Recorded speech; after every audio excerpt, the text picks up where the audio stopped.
Went out to dinner tonight and we tried to sit outside, but Yeah. it was so crowded. It was a long wait for a table. I know, but it was nice because we at least had that big window big so we window. could see outside. Yeah.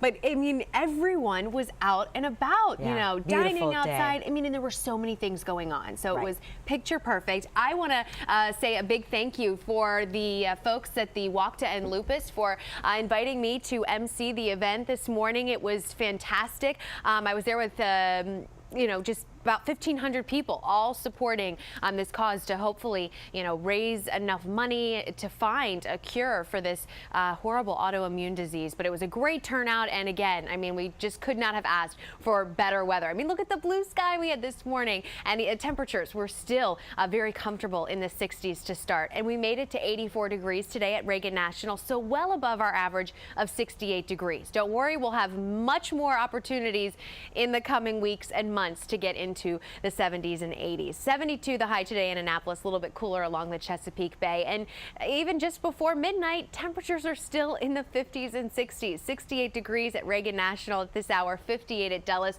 Coolest spot in Manassas right now at 55 degrees. But you wake up tomorrow morning to dry weather. There will be some more clouds moving in. You can already start to see them moving in on satellite and radar. Some scattered showers over the Carolinas, but the main threat of severe weather for the remainder of the overnight hours will be in the midsection of the country. And we'll have an opportunity for some thunderstorms, but that'll hold off until late Monday. But showers from this system arriving by late tomorrow. Tonight, though, we're in the clear, 55 in the city, 40s in the suburbs with clear skies. Clouds really thickening through the midday hours. Tomorrow will only be in the mid-60s. Also breezy winds out of the east at 10 to 20. And I think after about 5, 6 o'clock, that's when we'll start to see some rain. It'll be moving in from southwest to northeast. Futurecast at 6 p.m. does show those showers, but still southwest of the D.C. metro area. So most of the day tomorrow should be dry. Heading out to the Nats game, it'll be good. Waking up, though, Monday morning, I think still some rain possible, but then the rain moves out. We'll catch a bit of clearing through the midday hours, mid-70s for highs, but then as this cold front comes through around 5 o'clock or so, that's when there could be some strong to possibly severe thunderstorms. So we'll have to watch it closely. And then behind the front, we get some drier weather in here for the day on Tuesday with high temperatures right around 70 degrees. And then a slight chance for a passing shower. I mean, this is a pretty big upper level system, so it's still going to impact us Wednesday, Thursday with maybe a slight chance for a shower, but definitely want the rain gear with you as you head out the door on Monday morning. Yeah, all right. Well, it couldn't last forever, and it'll be back in June. It will. Yeah. And the humidity will be back as well. Right. Thanks, Eileen. So many of us are dealing with coughs and sneezing and watery eyes because of allergy attacks. Our Stephen Cheetah explains why this spring seems particularly bad.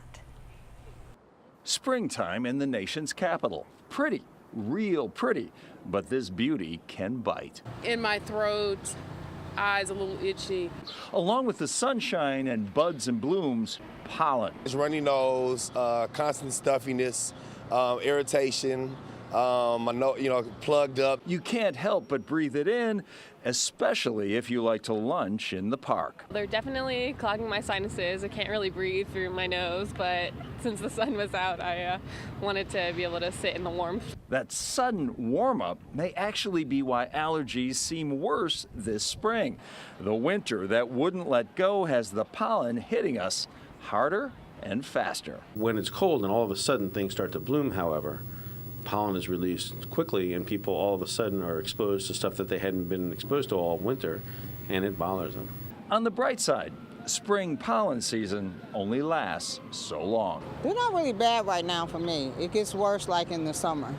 Stephen Cheetah, ABC 7 News.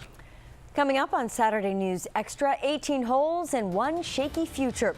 The ongoing fight over a golf course and why people who live near it are gearing up for a fight.